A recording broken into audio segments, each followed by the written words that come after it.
आप देख रहे हैं आज तक और मैं हूं आपके साथ निशान चतुर्वेदी। बदले बदले से सरकार नजर आते हैं।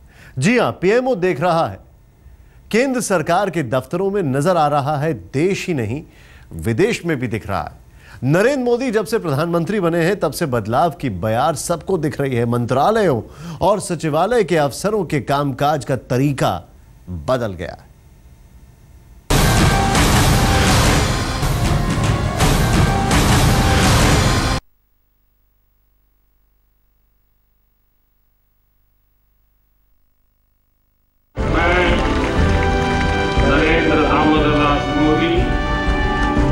ईश्वर की शपथ लेता हूं कि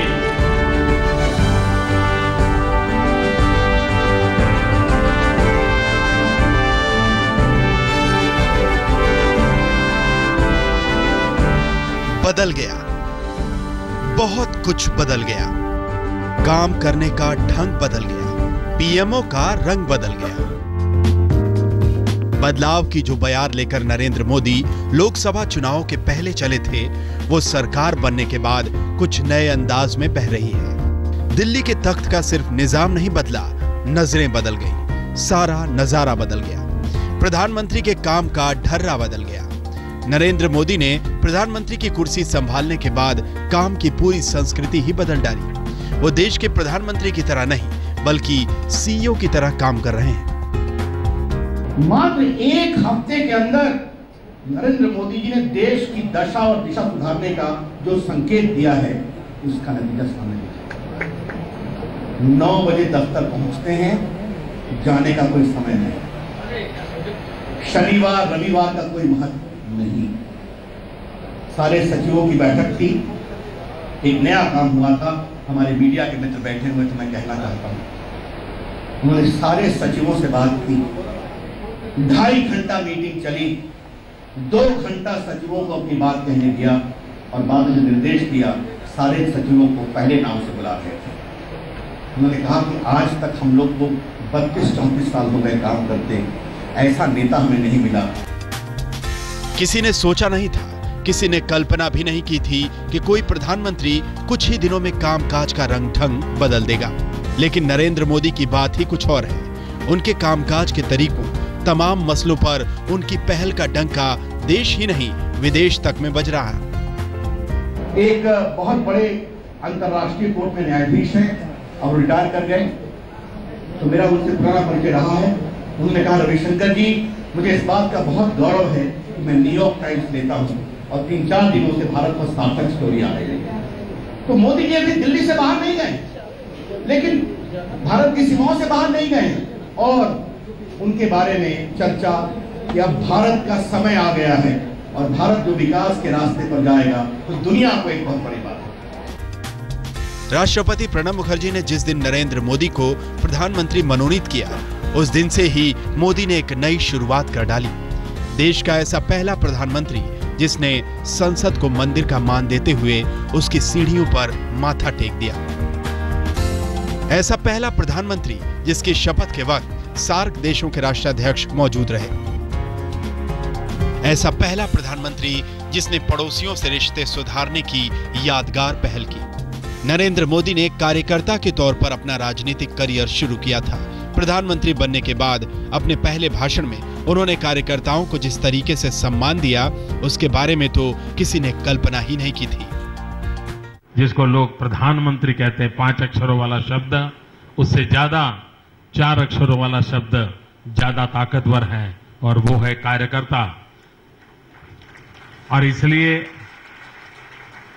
ये कार्यकर्ता की बदौलत है, उन 4 अक्षरों की ताकत है कि जिसने इस 5 अक्षरों की शोभा बढ़ाई है।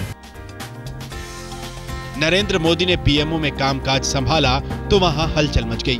पीएमओ ही नहीं, सारे मंत्रालयों के कामकाज का तरीका बदल गया है। दफ्तर में आने का वक्त तय है, लेकिन जाने का नहीं। नौकरशाही, लाल फीताशाही, बाबूगिरी पर लगाम लगाने की कवायद शुरू कर दी गई है। ये तो बदलाव की अभी शुरुआत है। अभी तो मोदी जाने क्या क्या बदलेंगे, ये किसी to पता नहीं, क्योंकि नरेंद्र मोदी के दिमाग में क्या चलता है, इसका पता सिर्फ नरेंद्र मोदी को ही होता है।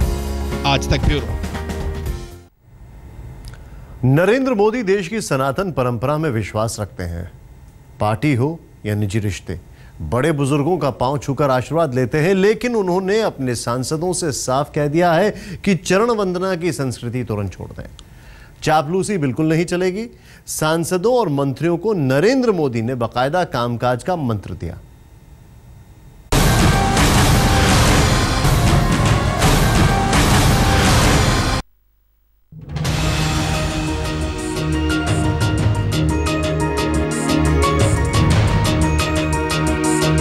ये सनातन परंपरा है, बड़े बुजुर्गों का पांव छूकर आशीर्वाद लेने की परंपरा, बड़ों के प्रति अपनी श्रद्धा जताने की परंपरा। प्रधानमंत्री नरेंद्र मोदी पांव छूने और बड़े बुजुर्गों से आशीर्वाद लेने की परंपरा के मायने जानते हैं और उन्हें यह भी बखूबी पता है कि पांव छूना सिर्फ आशीर्वाद लेने का कम और चाटुकारिता का जरिया ज्यादा हो चुका है।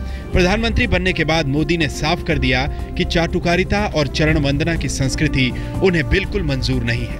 मोदी सरकार में किसी भी तरह की चापलूसी की जगह नहीं होगी। बहुमत लेकर बीजेपी के पहले प्रधानमंत्री बने मोदी ने पार्टी की संसदीय दल की पहली बैठक में ही 2 टूक फरमान जारी कर दिया कि बीजेपी सांसद बड़े नेता के पांव छूने की जगह सदन में पूरी तैयारी के साथ आए।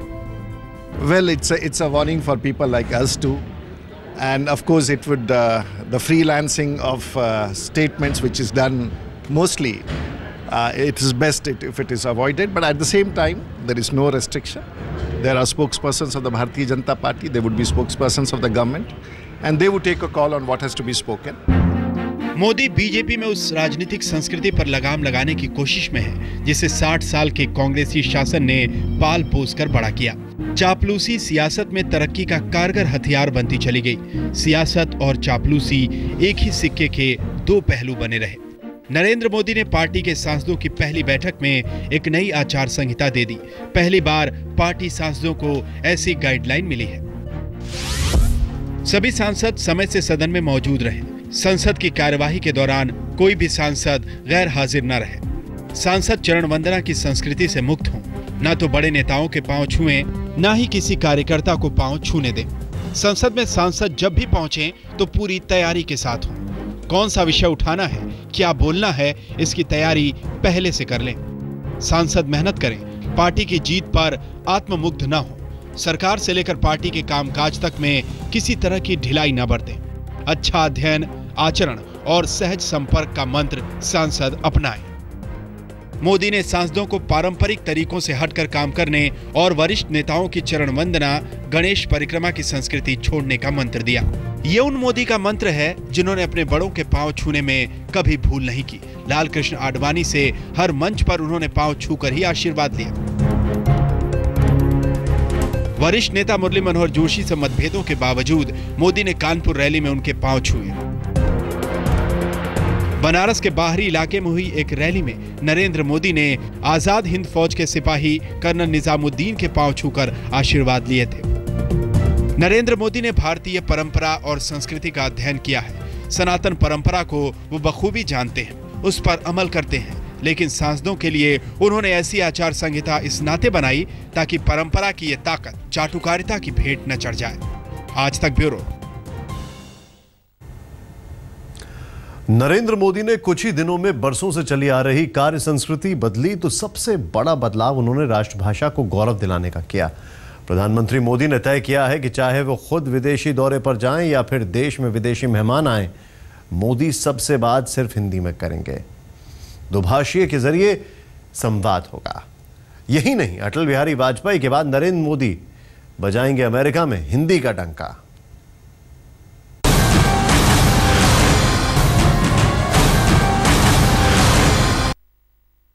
मैं नरेंद्र दामोदर दास मोदी ईश्वर की शपथ लेता हूं कि मैं 26 मई की शाम नरेंद्र मोदी राष्ट्रभाषा हिंदी में प्रधानमंत्री पद की शपथ ले रहे थे और सारी दुनिया टेलीविजन पर यह नजारा देख रही थी। तब किसी को यह अंदाजा नहीं था कि अपनी राष्ट्रभाषा के गौरव के लिए नरेंद्र मोदी पूरा इतिहास ही पलट देंगे। जी हाँ, जो खबरें छनकर आ रही हैं उनकी माने तो प्रधानमंत्री नरेंद्र मोदी अब दुनिया में जहां कहीं भी जाएंगे सिर्फ हिंदी में बात करेंगे। सितंबर में मोदी अमेरिका जाएंगे तो वहां के राष्ट्रपति बराक ओबामा से हिंदी में बात करेंगे। अपनी राष्ट्रभाषा के गौरव से जुड़े मोदी के इस फैसले पर तो उनके विरोधी भी मुग्ध हो गए। Hindi is our mother tongue, I don't find any fault in that. देखिए, इसमें तो कोई खराबी नहीं है। आप जानते हैं कि बहुत देश के नेता अपनी भाषा में बात करके इंटरप्रेटर को इस्तेमाल करते हैं। कभी अगर आप इनफॉर्मल मीटिंग करना चाहते हैं कि जहां कोई इंटरप्रेटर ना हो या कोई सेक्रेटरी ना हो, तो नेचुरली अगर आप दोनों के बीच में एक भाषा है तो आप उस भाषा में बात करेंगे। मोदी साहब ने कहा है कि अब हिंदी में बात होगी तमाम फॉरेन लीडर्स से, सिर्फ हिंदी में चर्चा होगी, अंग्रेजी में बात नहीं होगी। मैं स्वागत करता हूँ जी, स्वागत करता हूँ। ग्लोबलाइजेशन का जमाना है।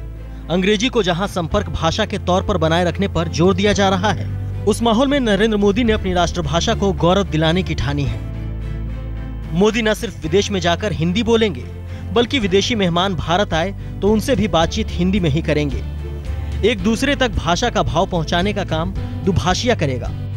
देखिए, ग्लोबलाइजेशन का जमाना है, हमें गर्व है हिंदी पर। अगर कोई प्रधानमंत्री ये निश्चित करता है कि वो हिंदी में बात करेंगे तो ये उनकी मर्जी है। मुझे लगता है हिंदी राष्ट्रभाषा है और हिंदी हिंदुस्तान हिंदी से जाना जाता है। हिंदी इस देश की राष्ट्रभाषा है और हमें उसका पूरा सम्मान और उस पर गर्व होना चाहिए। और भाषा संवाद का माध्यम है और जिस भी तरीके से हम अपनी बातों को, अपने विचारों को, अपनी भावनाओं को सामने रख सकें, मुझे लगता है कि हर वो माध्यम का स्वागत है। नरेंद्र मोदी ने जब सार्क राष्ट्राध्यक्षों से मुलाकात की तो उनसे भी बातचीत हिंदी में ही की। श्रीलंका के राष्ट्रपति महिंद्रा राजपक्षे मोदी से मुलाकात के दौरान अंग्रेजी में ही बोल रहे थे, लेकिन मोदी ने अपने जवाब हिंदी में ही दिए, जिसे दुभाषी ने राजपक्षे को समझाया। ओमान के सुल्तान के विशेष दूत के लिए भी उन्होंने यही प्रोटोकॉल अपनाया। अब इस परंपरा को नरेंद्र मोदी आगे बढ़ाने में जुट गए हैं। हिंदी को प्रायोरिटी देने का बात नहीं है, प्रायोरिटी होना ही चाहिए, वो हमारी राज्य भाषा है। प्रधानमंत्री की कुर्सी पर बैठने के साथ ही नरेंद्र मोदी ने हिंदी के लिए वो कुछ करना शुरू कर दिया जिसके बारे में कभी किसी ने सोचा भी नहीं था। कंप्यूटर में हिंदी फॉन्ट पड़ गए, इर्द गिर्द सब कुछ हिंदी में होने लगा। प्रधानमंत्री कार्यालय में अब तक पत्राचार अंग्रेजी भाषा में ही होता रहा है, अंग्रेजी का ही बोलबाला रहा है सरकारी भाषा के रूप में। लेकिन अब नरेंद्र मोदी के प्रधानमंत्री बनने के बाद प्रधानमंत्री कार्यालय में एक परिवर्तन आया है और पत्राचार अब हिंदी में होगा। हिंदी के फॉन्ट्स अब वहां कंप्यूटर में डाले जा रहे हैं। आतंकवादियों को अपने जघन्य कृत्यों पर, जैसे 11 सितंबर को अमेरिका पर अथवा 13 दिसंबर को भारतीय संसद पर किए गए हमलों की जिम्मेदारी से बचने का बहाना मिलता है। 1977 में जनता पार्टी की सरकार के दौरान अटल बिहारी वाजपेयी जब विदेश मंत्री थे तो उन्होंने संयुक्त राष्ट्र संघ में हिंदी में भाषण देकर सारी दुनिया को चौंका दिया था। सितंबर 2000 में वाजपेयी प्रधानमंत्री बनकर अमेरिका दौरे पर गए और एक बार फिर उन्होंने संयुक्त राष्ट्र संघ को हिंदी में संबोधित किया कि मासूमों का नरसंहार आजादी हासिल करने का एक उपाय है और चुनाव एक छलावा तथा दमन का प्रतीक। अब ये करिश्मा भारत के प्रधानमंत्री नरेंद्र मोदी करने वाले हैं। सितंबर में मोदी अमेरिका दौरे पर जाएंगे। नवंबर 2010 में अमेरिका के राष्ट्रपति बराक ओबामा जब भारत पहुंचे थे तो संसद में उन्होंने जोरदार तरीके से जय हिंद बोला था। थैंक यू एंड जय हिंद। कम से कम एक हिंदी शब्द का मतलब ओबामा को मालूम था। अब सितंबर में जब प्रधानमंत्री नरेंद्र मोदी से उनकी मुलाकात होगी तब बराक ओबामा भी हिंदी और हिंदुस्तान के रिश्ते से अच्छी तरह रूबरू होंगे। आज तक ब्यूरो। देश को गुजरात मॉडल नरेंद्र मोदी पहले ही दिखा चुके हैं और अब बारी पूरे देश की है। मोदी ने प्रधानमंत्री बनने के बाद कार्य संस्कृति बदलने की मुहिम चला दी है। मंत्रियों को 100 दिन का एजेंडा बनाने और उस पर अमल करने का काम सौंप दिया है। मोदी ने नौकरशाही की लगाम भी अपने हाथों में ले ली है। अफसरों से कह दिया है कि मेहनत कीजिए, आइडिया लाइए, जब जी चाहे मिलिए, बात कीजिए, दरवाजे खुले हैं।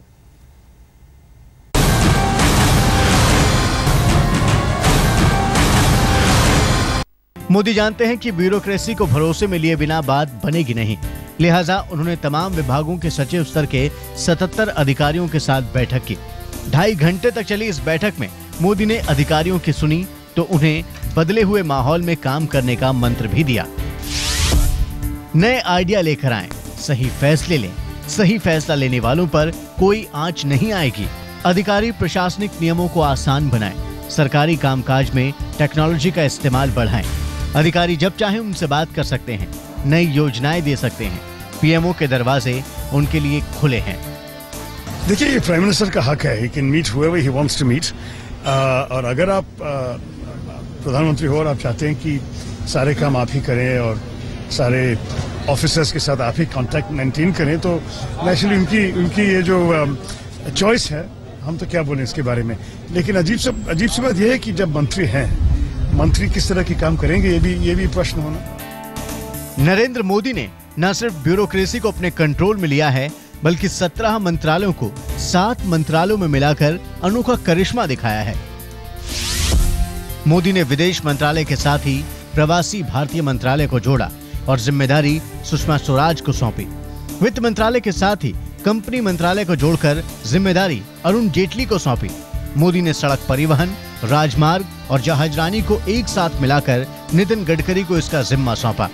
ऊर्जा, कोयला, अक्षय ऊर्जा को एक साथ लाकर स्वतंत्र प्रभार वाले पीयूष गोयल को इसका भार सौंपा गया है। मोदी ने शहरी विकास, आवास एवं गरीबी उन्मूलन मंत्रालय को एक छत के नीचे लाकर एम वेंकैया नायडू को इसका मंत्री बनाया। मोदी ने चुनाव प्रचार के दौरान विकास और गुड गवर्नेंस का अपना एजेंडा रखा था। प्रधानमंत्री बनने के बाद वो उसी पर चल रहे हैं। उनका मंत्र ही है मैक्सिमम गवर्नेंस, मिनिमम गवर्नमेंट। आज तक ब्यूरो। आंखें तरेरने वाला पाकिस्तान को कैसे मोदी ने भेजा बैकफुट पर, दिखाएंगे ये दास्तान अभी थोड़ी देर में। आप देखते रहिए हमारी ये खास पेशकश।